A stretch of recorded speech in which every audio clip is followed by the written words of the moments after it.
Hi, I'm Vanda Sousa and I'm the owner of Going the Dodo Way. I have a YouTube channel and a website where you can find lots of free projects and tips on wet felting. Today I'm a guest here on Truly Majestic because Stacy invited me to create a tutorial for her arm knitting community. So I'm really happy to bring you a project that is really easy to make even for someone who has never wet felted before. So if you're a mom who enjoys making gifts for your children and you happen to have scraps of wool roving left over from your arm knitting projects, keep watching.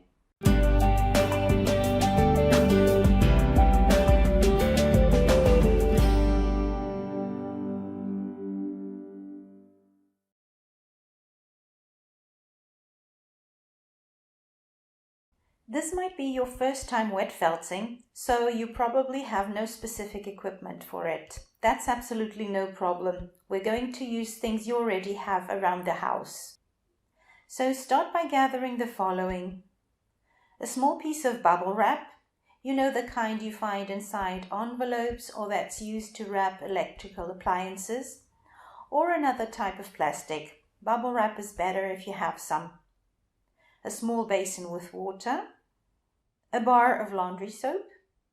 Don't have any? No worries. That's just the one I prefer, but you can use some liquid soap instead. A towel, a felting needle and a sponge if you have them. This is optional. And thick sewing needles. It's important that you have several sizes, like these. These are needles for sewing projects knitted with chunky wool. Then you'll need scraps of wool. I chose candy colors. And a piece of elastic. You can also use cord, but this is the advantage of the elastic. This one measures about 60 centimeters or 23.5 inches. But we need to cut the elastic bigger because we still have to add a lot of knots. So I'll cut my elastic with 75 centimeters or 29.5 inches. Now a short note on the structure. I have knots on the ends of the elastic and 2 for each ball to keep them in place. These are made in a different way and I'm going to show you how they're done. As you can see, you can pull on them and they don't come off. Now, most of my necklaces have 8 balls, but since I've chosen 7 colors, I'll make this one with 7 balls. If you don't have a lot of different wool colors, you can mix 2, like white and a second color. That's always a good option. But if you have a big choice, you might want to use a wider color palette. If you have any trouble combining colors, I suggest you Google something like color palette for kids, for example. In fact, that's what I've done, and I found this beautiful polka dot combination. So this is the palette that inspired my color choice. Okay, so tip number 1, keep your wool away from the water. If your wool gets wet, it'll be difficult to use it for felting afterwards. Tip number 2, these are huge. You'll probably have little pieces like this. If that's the case, your wool is already cut. But if you have bigger pieces, I'd like to show you how to cut it correctly. Notice the ends. That means the wool hasn't been cut with scissors. In fact, you should never cut felting wool with scissors. This is how to do it properly. Keep your hands apart, hold tight and pull. The wool cuts in the middle. Tip number 3. Now we want to know how big the felt balls will turn out because, as you probably know, wool shrinks around 30% when felted. So how do you decide how much wool is enough? Just gather the wool in a ball like this and then squeeze it. When you squeeze it, you get the approximate end size after felting. So this would be too much. Let's just cut a bit off like this. Tip number 4. It's easier to make wool felts when you don't have big chunks, and this is a big chunk. So this is what I do to make it thinner so that it felts well. Notice what I'm doing. My left hand is holding the wool and I'm pulling it slowly with my right hand. See how it becomes thinner?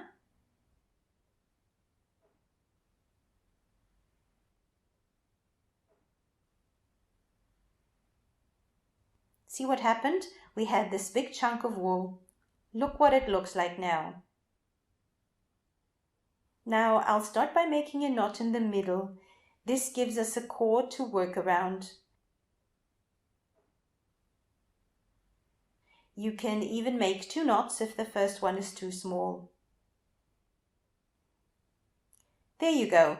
You have a core that you can work around now.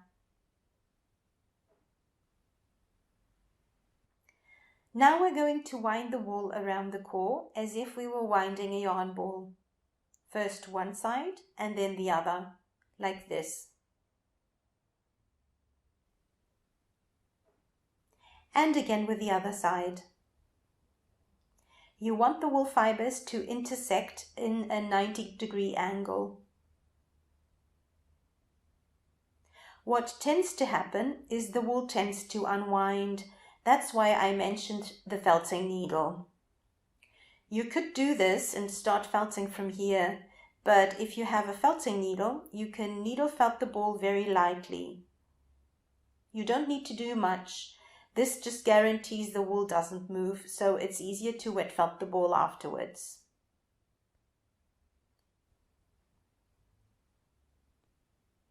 Tip number 5. Keep your fingers away from the needle at all times, because if you stab your finger with this needle, it really hurts. Tip number 6. And remember to always keep your needle vertical while you're working and keep the same angle when the needle goes in and when it comes out. Otherwise, you'll break the needle. They're very easy to break, and it's a shame because when you learn how to work with a felting needle, you can keep it for a long time. See? The wool is now attached, so it's easier to wet felt. Now try squeezing it again and see how big it becomes. See? That's how big it'll become after wet felting. So let's do this. Put the ball in the water and add the soap. Tip number 7. This is how I do it. I make my hands soapy and I start rolling the ball in my hands.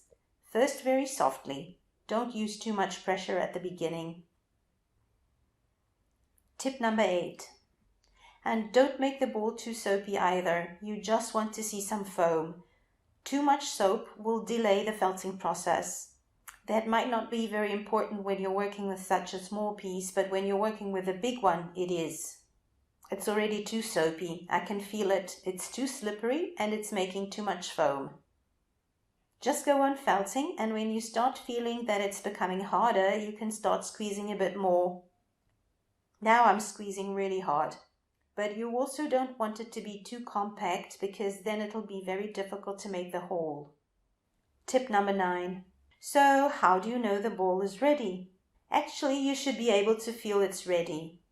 But if you're not sure, you can do what I call the bounce test. Like this. If it bounces, it's ready. If the wool is too soft, your ball will never bounce. Now I'd like to call your attention to the size. Remember when we squeezed it? That's the size it has now.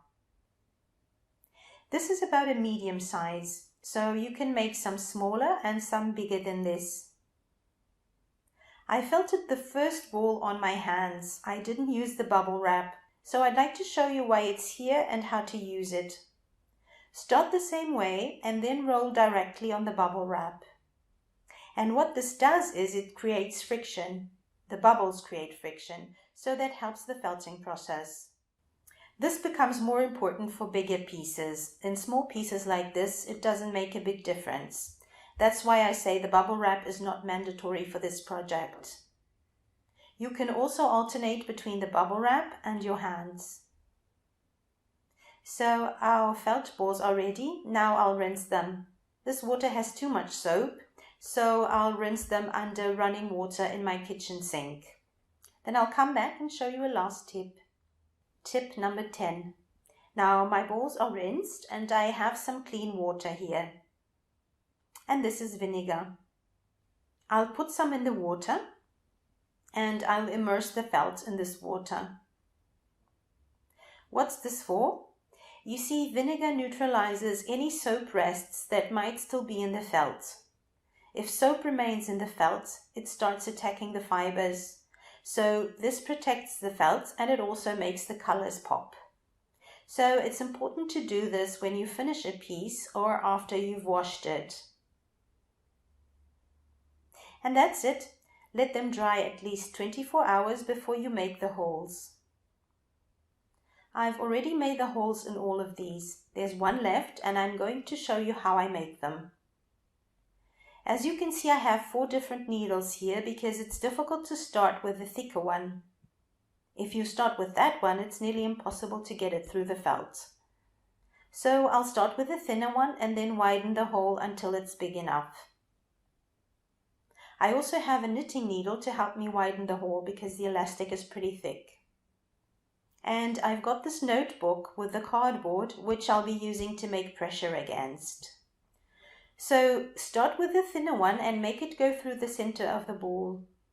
The more compact your felt is, the harder it'll be to pierce. Do this to make it looser. Now repeat with all the needles. And you can use the cardboard to press. If the hole is not wide enough, use a knitting needle. Now that all the wool balls are in place, find the middle and make the first 2 knots.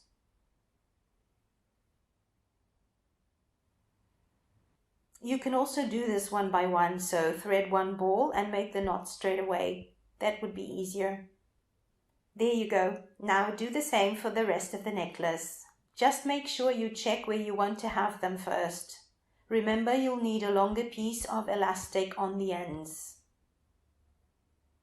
The balls are all in place. Now I'm going to show you how to finish the necklace. The first thing you do is you make a knot on both ends of the elastic. Make sure they're tight because we'll anchor the wool on these knots. I've got this piece of orange that I'll use to make the small balls. I'll start by cutting it in half. And I'll squeeze it to check how big the balls will be. And I think they're exactly the right size. Here it's particularly important to work with thin wool. If you do this with wool chunks, this won't work. We need really thin, light wisps of wool. There you go. See? Now this has to attach firmly on the knot, so keep the wool tight around the elastic. Keep winding the wool on the elastic and try to get a round shape. For that, always push this bit inside and cover it with wool. When it's finished, work a bit with the felting needle. This prevents the wool from unwinding while you're wet felting. Remember to watch your fingers and pay attention because there's the knot inside. Avoid stabbing it with a needle or you'll break it. Okay, it's attached. Now do the same on the other side. Felt both balls the same way you've done before, but put the elastic like this between your fingers to hold the elastic in place. And felt in your hand. Start slowly. The elastic will keep turning. Don't let that bother you. Now you can use more pressure. Okay, it's done, so now repeat on the other side. See the difference in size after felting?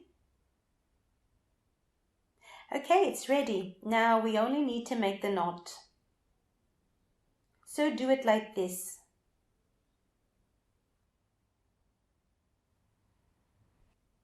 And here we are. Our necklace is finished.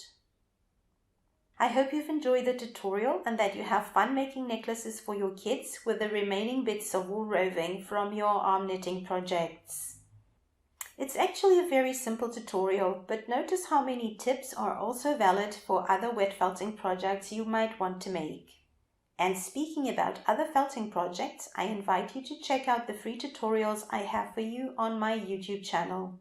And if you'd still like to learn more, come visit my website and find out everything there is to know about the right wool and the right soap for wet felting, along with so many more tips. Thank you so much for watching, and thank you, Stacy, for the invitation. Hope to see you soon.